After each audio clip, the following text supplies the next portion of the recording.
Hey guys, Bryce here. So today what we're going to be talking about is we're analyzing one of the students in our mentorship program's business to see where we can make some very quick improvements as well as to drive some long-lasting change. So the backstory for this student, she's currently doing about 120,000 a year. Yeah, so hopefully you enjoy this video of me auditing one of our students' businesses to see where we can find some immediate success and some immediate improvement.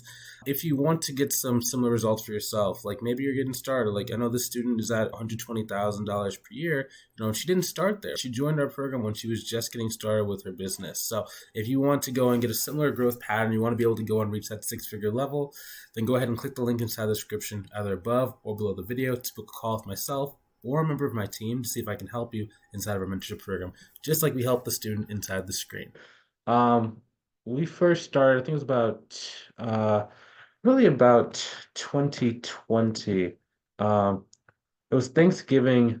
I'd like to say Thanksgiving of 2020. So she's one of my longer students in our mentorship program. We just love working with them longer and longer and longer. Now, some students like they come in and they flow out and like when they need something, they'll come back and they're like, hey, can you help me out with this? Or hey, what can we do?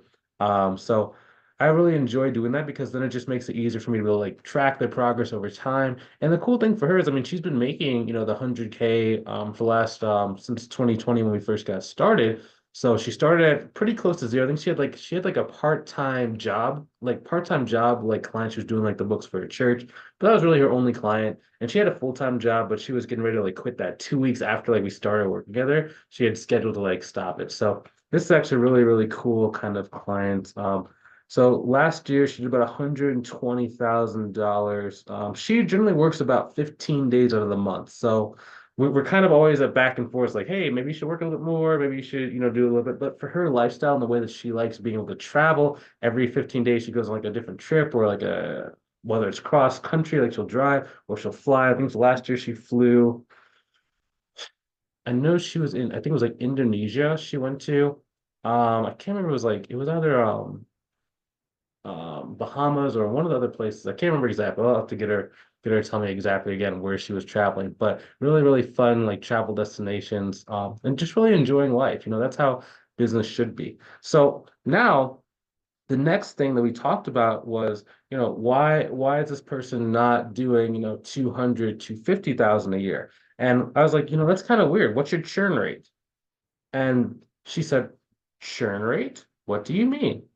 So basically, what I had her do is I had her go and compile this spreadsheet, and these are like her monthly clients of like when did she do the discovery call slash give out the quote? When did the person sign up? When did the person either start working with her or stop working with her, right? And then we can do a calculation.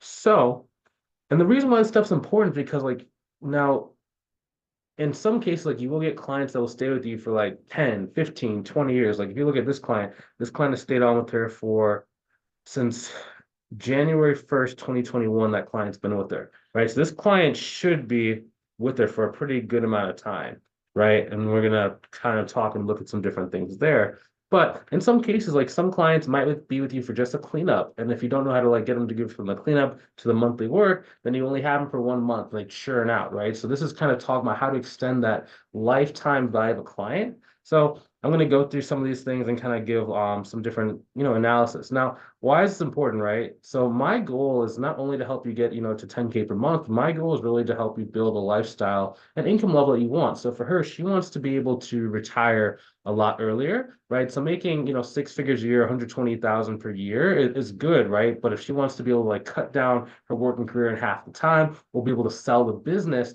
for we'll say 500 to 750,000, then we have to kind of get up to a certain point. So this is kind of the deep work and kind of going there. Now, if you're not quite at this point, like maybe you're not at 100K or 120 or 150K a year, right? Does this video still have value to you? Yes, right? You should be doing this stuff from day number one in order to make sure that you can build a pretty good sized business. And it makes it easier because you don't need quite as many clients if clients don't leave you. So then there's a number of different reasons why clients will leave you. And I'm actually going to go through each of the clients and kind of talk about why. So this client stayed for about 486.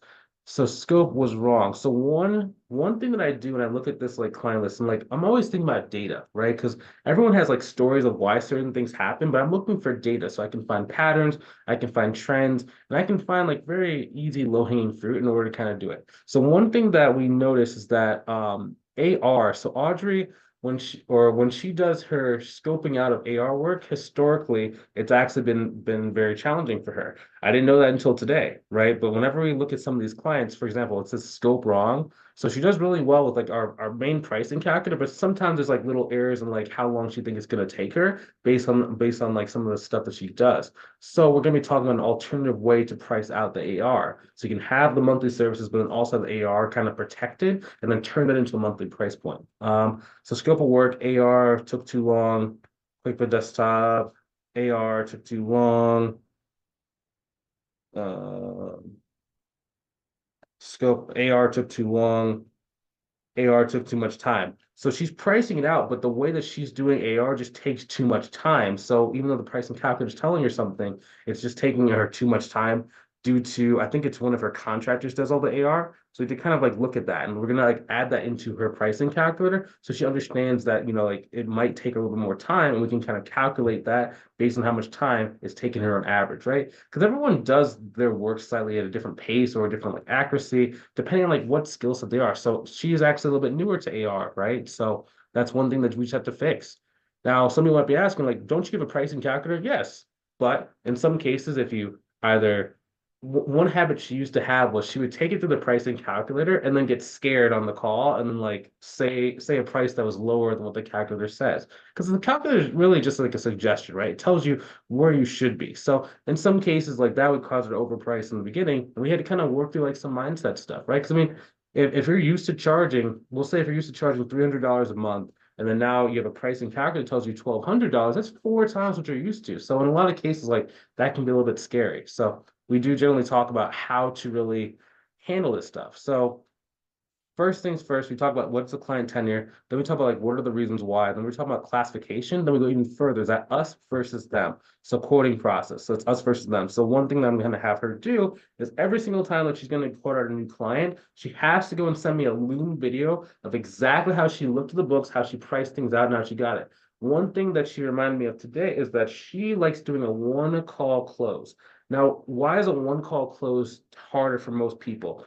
It's easier for her because she's just good at getting people to want to work with her, but it's hard because she doesn't look at the books on her own time. So she's filling out the pricing calculator based on what the other person is telling her. And when it comes to AR, they don't really tell her the right or accurate data. So she gets in, it's like, oh, it's always more than what they told me. I said, yes. So the first thing we're going to be doing is we're going to be talking about how to really get them to open up their books while you're on that first call so that we can get them to really give us an accurate look into things, right? Because usually how our process works, how I like doing is a two-call close. First call, they give you access to the books. You can take as much time as you want. Then you do a second call where you basically get them to want to work with you. But in this case, where she likes doing a one-call close, we have to give her a better process within it to actually be able to see the books. So one thing that we could either do is have them basically share their screen and show what's inside their QuickBooks, or we can have them give her access to the QuickBooks on the call and just kind of go through it just to make sure. There's also an alternative process where you're talking about that as well, but it just depends. Cost slash CPA went with a different person because tax preparation was included. So she does not do taxes. So in some cases, some people are looking for like an all-in-one solution. Not always. It just kind of depends. So it looks like the price that the other person charged, including tax prep, was lower than what Audrey was charging. So the person went with someone else. So not a big deal. That was about 1,500 days. So that was one of her longer clients. So we had to kind of like go and like check in. Um, check in with this client to see the okay, cool. So you're gonna see on some of this thing, it's gonna be like us versus them, right? So quoting process is usually gonna be us. We have to kind of like work that around. Next, so service is just like, her service just wasn't what the person was looking for after a while, right? Because they got the cost. We could technically call that a cost. It's a service slash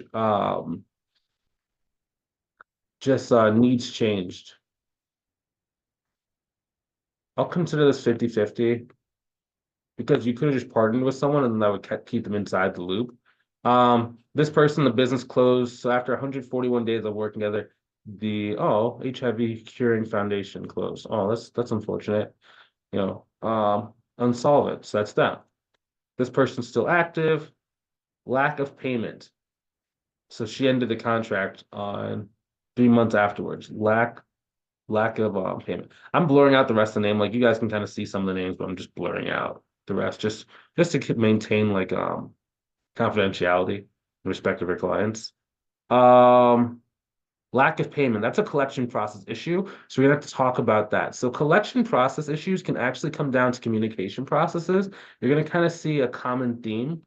We start talking more like lower about communication. So Audrey does not like to communicate with clients, right? You just like does the work, give me the money, and then go away. Right. So we're going to be talking about how to really automate a lot of the communication or at least the initiation of conversation so that she does not have to only contact them when there's payment due. We want to be more proactive when it comes to that so that they feel good about talking to us. It's just a natural part of our stream of consciousness that gets people to reply to us. And then when we need to like actually get them for like either information or for payment, it makes it easier for them to like already be inside that consistency loop of communication. So we're gonna be talking about how to do that with her shortly. Um, Costs have to shift some spending because I just hired a virtual assistant. So I messed this one up. Oops, that should be cash flow. This is actually a prioritization of spending somewhere else. That can actually be communication of value, right? Because in some, because so she has the cash, she's just prioritizing it someplace else, right? So we're definitely going to have to like really adjust that. That's a 50-50. 50-50 value.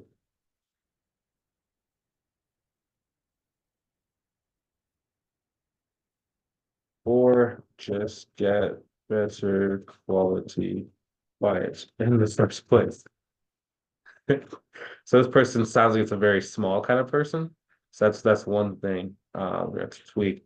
Cost requested adjustment to monthly fee, overpaying staff. I decline to adjust my rate.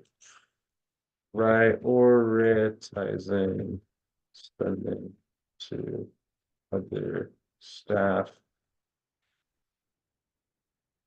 That's them. Um, that could be like a 50-50 of communication of value versus just they just don't see the value. Um, and again, this is all based off like text message or an email that she sent me. Like she basically made this spreadsheet. So I'm kind of like going off this. And we're gonna have like another conversation. I'm just like using this video to kind of prepare for our conversation. Unresponsive slash missed payment collection process. So that's on us. Um, that's on us. So that's timing of retrying payments. Also, communication to prevent unresponsiveness.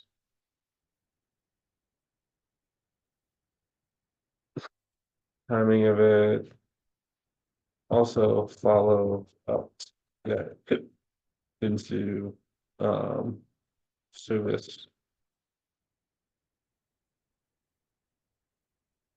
Yeah, trying to hunt this person down. And yeah, this is another like AR payroll tax notices needed to be handled directly. Okay, so this is a quoting process slash um um extremely involved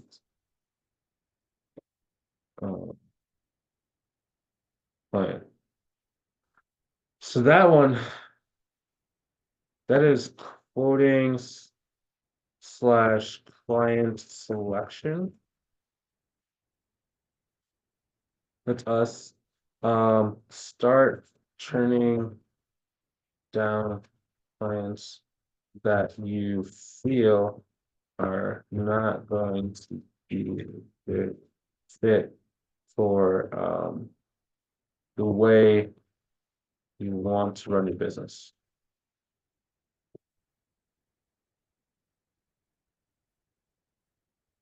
So what year is this? This was a person in 2022. So this is kind of like old. Sometimes like the sins of the past still bother you today. You know what I mean? So it's kind of like we just have to kind of fix that. And back then, I mean, she had to take on clients because like, you know, like when you're going from zero to six figures, right? Then it's kind of like you're generally used to saying yes to everything. You try and say yes, say yes, say yes. But as you get to a certain point, it's okay to say no to certain clients if you know, like, because, like, for example, she only wants to work 15 days out of the week, right? So her contract should take care of a lot of the load. But if she has to do things like directly for the client, right, then it's like it can kind of slow you down a little bit. So in this particular case, it's a quoting process slash client selection slash extremely involved client. You have to start turning down clients that are not a good fit. Um, Share the pricing calculator results with Bryce. The problem is, but she does a one call close. Um, Tough since she won. Need to practice using the calculator on the fly. Um, if this persists, quote flat rate monthly and offer AR as an add-on service, which has separate,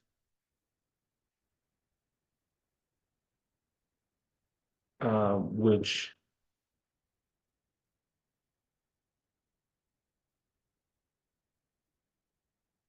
Wonderful. Yeah, so we're basically never split up those two services between monthly work as well as additional services. So I mean, AR, if like one time it's a mistake, two times it's like okay, it could just be multiple mistakes. But after like four times what happening, okay, that's more of like it's a process kind of tweak we just have to make. And I mean, like, because why is this stuff important, right? It's important for us to be able to do this because if she, so let's say there's 32 clients, 32 monthly clients that are on this list, right? Out of those 32, what is that? Out of 32, 18 clients in total have churned out for whatever reason, right? So imagine she had just kept those 18 clients for the whole time. Or imagine if she kept nine out of the 18 clients. If she just like dropped her churn rate by half, that's an extra, let's say if your minimum price is about $500 per month. So let's say that's at minimum 500 times nine. That's a minimum $4,500 per month increase. Okay, that's if that's your lowest price, right? Because we teach people like price $500 a month minimum. Let's say that your price acts to 750 times nine. That's $6,700 a month times 12 months. That's an extra $81,000. I would put her at $200,000 a year if we just got nine of those clients to stay with her. Okay. And then let's say it's for three, that's over 3 years. That's $243,000 that could have been in her pocket, if we have these processes improved. So it's like it's not always a marketing problem. Sometimes it's about like the actual business itself and just like improving certain things. She asked me, okay, Bryce, so is this stuff bad? I was like, it's not necessarily bad, it's just where you are right now. So we should just, take some steps to improve it. And once we take some steps to improve it, like at least you don't have to like increase your marketing, you don't have to do anything. Just tweak some certain things, it'll be good. So this is kind of our process, like how we think about doing that. Software, it was just too messed up, so she just like said, that's 50. That's actually I would consider this us. Client selection. Let's pick.